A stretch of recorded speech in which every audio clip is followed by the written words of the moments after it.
आपका dear listeners हमारे channel पर स्वागत है, जहां कहानियां सिर्फ सुनी नहीं जाती, महसूस की जाती हैं। आज हम आपको द विस्की रॉबर मूवी की कहानी सुनाने जा रहे हैं।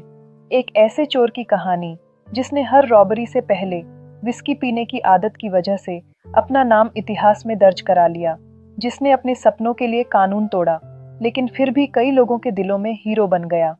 कहानी की शुरुआत हमें दिखाती है अटिला को, जो पुलिस की गिरफ्त में है। इंस्पेक्टर लाज़लो उससे सवाल कर रहे हैं। पिछले 6 सालों में 26 बैंक, पोस्ट ऑफिस और ट्रैवल एजेंसी लूटने वाला अटिला आज सलाखों के पीछे है। पर यहाँ तक पहुँचने की कहानी क्या थी? चलिए देखते हैं। अटिला का बचपन बेहद दर्दनाक था। उसके पिता के पास उसे पालने के लिए पैसे नहीं थे, इसलिए एक परिवार ने उसे गोद ले लिया। लेकिन जल्द ही वो परिवार भी अटिला की शरारतों से परेशान हो गया और उन्होंने उसे एक खास स्कूल में डाल दिया। ये स्कूल अटिला के लिए किसी जेल से कम नहीं था। वहाँ बच्चों पर अत्याचार किए जाते थे, उन्हें कड़ी सजा दी जाती थी। समय बीता और अटिला फौज में भर्ती हो गया, जहाँ उसे बंदूक चलाने की ट्रेनिंग दी गई। फिर उसे जेल में गार्ड की नौकरी मिली। एक रात उसने 2 कैदियों को भागते देखा, लेकिन वो उन पर गोली नहीं चला पाया। बाद में जब दूसरे ऑफिसर ने उन कैदियों को मार डाला, तो अटिला के अंदर एक सवाल उठा, लोग इतने बेरहम कैसे हो सकते हैं? उसी रात उसने फैसला किया कि वो आर्मी में नहीं रहेगा और वहां से भाग गया। एक ट्रेन के डिब्बे के नीचे सिर्फ एक बेल्ट के सहारे लटक कर वो एक दूसरे देश बुडापेस्ट पहुंचा। वहां से उसने अपने आजाद जीवन की शुरुआत की और अपना आइस हॉकी खेलने का सपना पूरा करने की ठानी।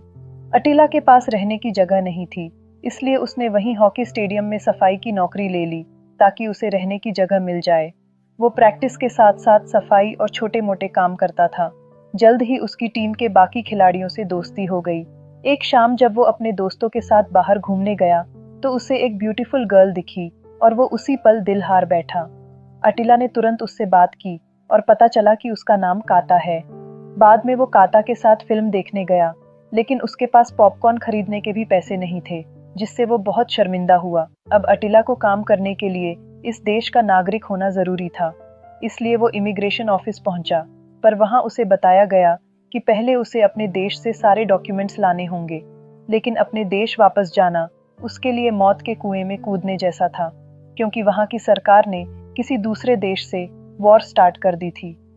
परेशान होकर अटिला ने अपने दोस्त ग्यूरी से मदद मांगी, जिसके अंकल इमिग्रेशन ऑफिस में काम करते थे। ग्यूरी मान गया और अटिला पैसे लेकर उसके अंकल के पास पहुंचा, लेकिन वो पैसे काम के लिए काफी नहीं थे। फिर भी ग्यूरी के अंकल ने उसकी मदद करने का वादा किया। कुछ दिन बाद जब अटिला टीवी देख रहा था, तो उसे पता चला कि उसके देश के डिक्टेटर की मौत हो गई है। ये खबर सुनकर वो और भी परेशान हो गया, क्योंकि अब उसके देश से कागजात आने में और भी ज्यादा समय लगेगा। एक दिन काता ने अटिला को अपने माँ बाप से मिलवाया। जब उन्होंने अटिला से उसके काम और फ्यूचर के बारे में पूछा, तो उसके पास कोई जवाब नहीं था। काता अच्छी नौकरी कर रही थी और ये सब देखकर अटिला बहुत शर्मिंदा हुआ। वो वहां से उठकर चला गया, जिससे काता को भी बहुत बुरा लगा। कुछ दिन बाद अटिला एक पोस्ट ऑफिस में गया, जहां उसने देखा कि वहां एक भी गार्ड मौजूद नहीं था। यही वो पल था जब उसके मन में चोरी का ख्याल आया। उसने बाजार से नकली बाल और नकली पिस्टल खरीद ली और एक ऑफिसर जैसा भेस बनाया। पोस्ट ऑफिस में चोरी करने से पहले उसने विस्की की एक बोतल पी ली, ताकि उसकी घबराहट दूर हो जाए। जब वो वहां पहुंचा, तो उसके चेहरे की हवाइयां उड़ी हुई थीं। पहले तो वहां काम करने वालों को यकीन ही नहीं हुआ कि वो चोरी कर रहा है, लेकिन फिर अटिला ने सबको एक कमरे में बंद कर दिया और सारा पैसा लेकर फरार हो गया। वो सीधा ट्रेन की टनल्स की तरफ भागा, ताकि कोई सुराग न छूटे। उसने अपने जूते और कपड़े भी उतार फेंके। जब वो घर पहुंचा, तो उसके पास काफी सारे पैसे थे। इन पैसों से अटिला ने अपना कर्ज चुकाया और एक गाड़ी भी खरीद ली। कई महीनों बाद वो काता से मिला। जब उसने पूछा कि वो इतने दिनों से कहाँ था, तो अटिला ने कहा कि वो पैसे कमाने की कोशिश में था, ताकि वो काता के माँ बाप को दिखा सके कि वो निकम्मा नहीं है। ये सुनकर काता बहुत खुश हुई। अटिला के पास एकदम आई इतनी शोहरत को देखकर उसके दोस्त भी हैरान थे, इसलिए उसने अपने दोस्तों को बताया कि उसने भालू की खाल बेचने का बिजनेस शुरू किया है। लेकिन पैसा कब तक टिकता? जल्द ही सारा पैसा खत्म हो गया। अब अटिला के मन में बड़ी चोरियों के ख्याल आने लगे। उसने एक बार फिर प्लान बनाया इस बार मोटर बाइक से भागने का। लेकिन बैंक में चोरी करते समय उसने ध्यान नहीं दिया कि वहां एक सिक्योरिटी गार्ड था। जैसे ही वो चोरी करके बाहर निकला, गार्ड ने उसे देख लिया। अटिला भागा, पर एक गाड़ी ने उसे टक्कर मार दी। जख्मी हालत में भी वो उठा और भागता रहा। आखिरकार उसने एक नदी में कूदकर अपनी जान बचाई। उस दिन के बाद अटिला ने पीछे मुड़कर नहीं देखा। वो लगातार चोरियां करने लगा। हर चोरी से पहले विस्की पीना और चोरी के बाद बोतल वहीं छोड़ जाना उसकी पहचान बन गई।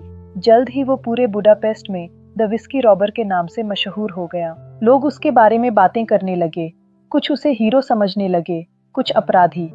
सोचिए, एक इंसान जो कभी गुमनाम था, आज उसकी चर्चा हर तरफ थी। पर किस कीमत पर? इन पैसों से वो कभी कभी गरीबों की मदद भी करता था, शायद अपने अंदर के खालीपन को भरने के लिए। वो इतना मशहूर हो गया कि उस पर एक फिल्म भी बन गई। इसी दौरान उसकी हॉकी टीम में गाज नाम के एक लड़के से दोस्ती हुई। गाज कोच का बेटा था और अटिला के साथ खेलने वाला था। एक मैच में जब अटिला की दूसरी टीम से लड़ाई हुई तो गाज ने उसका साथ दिया। अटिला को गाज पर भरोसा होने लगा और उसने उसे अपनी चोरियों के बारे में बता दिया। वो अगली चोरी बड़े पैमाने पर करना चाहता था और उसे एक साथी की जरूरत थी। जब गाज को पता चला कि अटिला ही असली विस्की रॉबर है जिसके बारे में सारे अखबारों में छप रहा था, तो वो हैरान रह गया। गैज ने तुरंत उससे हाथ मिला लिया और दोनों ने मिलकर बैंक लूटने की प्लानिंग शुरू कर दी। कुछ दिन बाद वो एक बड़े बैंक को लूटने निकले। अटिला ने गैज को दरवाजे पर पहरा देने का काम दिया और खुद तिजोरी से पैसे निकालने चला गया। चोरी के बाद वो हमेशा की तरह विस्की की बोतल वहीं छोड़ आया, अपने ट्रेडमार्क के रूप में। इसी कारण से उसे विस्की रॉबर कहा जाने लगा था। चोरी सफल रही और दोनों ने जमकर पार्टी की। लेकिन कुछ दिन बाद अटिला ने गैज को अपने दोस्तों से चोरी के बारे में बात करते सुना, जिससे वो बहुत नाराज हुआ। अब अटिला की जिंदगी में डर बैठ गया। उसे हर पल पकड़े जाने का खौफ सताने लगा।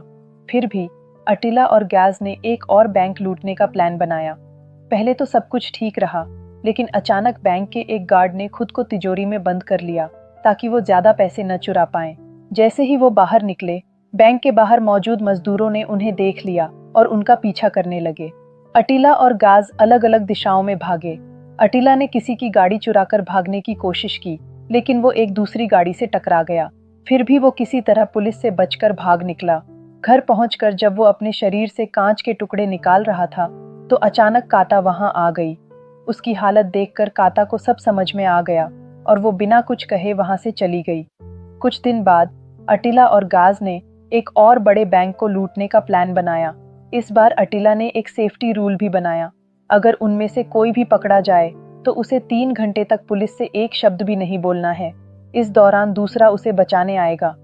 जब वो बैंक लूटने पहुंचे तो अचानक देखा कि पुलिस ने उन्हें चारों तरफ से घेर लिया है। दोनों भागने लगे, लेकिन गैज को पुलिस ने पकड़ लिया, जबकि अटिला भागने में कामयाब रहा। पुलिस स्टेशन में गाज से पूछताछ शुरू हुई। उसे अटिला की बात याद थी, 3 घंटे तक चुप रहना है। पुलिस ने उसे खूब पीटा, मगर वो अटिला के आने का इंतजार करता रहा। कुछ देर बाद गाज ने समय पूछा। इंस्पेक्टर लास्लो समझ गया कि गाज किसी का इंतजार कर रहा है। लास्लो ने चालाकी से गाज को एक ऐसे कमरे में भेज दिया जहां घड़ी तेज चल रही थी। जब गाज ने देखा कि 3 घंटे से ज्यादा हो चुके हैं और अटिला उसे बचाने नहीं आया, तो उसका दिल टूट गया। उसे लगा अटिला ने उसे धोखा दिया है। गुस्से और मायूसी में गाज ने पुलिस को अटिला के बारे में सब कुछ बता दिया। जल्द ही पुलिस ने अटिला को भी गिरफ्तार कर लिया। जेल में अटिला एकदम अकेला महसूस कर रहा था। काता उससे मिलने आई, पर यह बताने के लिए कि अब वो किसी और के साथ है। वो अटिला के हाथों अपना दिल बार बार तुड़वाकर थक चुकी थी। अटिला के पास अब कुछ नहीं बचा था, न आजादी, न प्यार, न कोई उम्मीद। इंस्पेक्टर लास्लो ने उससे कहा कि वो उसे कड़ी से कड़ी सजा दिलवाएगा, लेकिन अटिला हार मानने वालों में से नहीं था। जेल में उसने एक केबल की मदद से भागने की कोशिश की। कई कमरे पार करने के बाद वो खिड़की से भागने ही वाला था कि पुलिस को खबर मिल गई और उसे फिर से पकड़ लिया गया। अटिला ने सोच लिया था कि वो इतनी मुश्किलों से यहाँ तक सिर्फ जेल में सड़ने के लिए नहीं आया। वो भागेगा किसी भी कीमत पर, और यही मूवी एंड हो जाती है। सपने देखना गलत नहीं, उन्हें पाने की जिद रखना भी गलत नहीं, पर उन्हें पाने का रास्ता मायने रखता है, क्योंकि शॉर्टकट्स अक्सर गहरी खाइयों और लंबी सजाओं की ओर ले जाते हैं। ये सिर्फ एक चोर की कहानी नहीं, बल्कि एक इंसान के संघर्ष, उसके गलत डिसीजन और उसके अंजाम की कहानी है। ये आईना है उन सबके लिए जो जिंदगी की मुश्किलों से हार मानने लगते हैं, और उन सबके लिए भी जो ये भूल जाते हैं कि हर चमकती चीज सोना नहीं होती और हर रॉबिन हुड असल में समाज का भला नहीं कर रहा होता।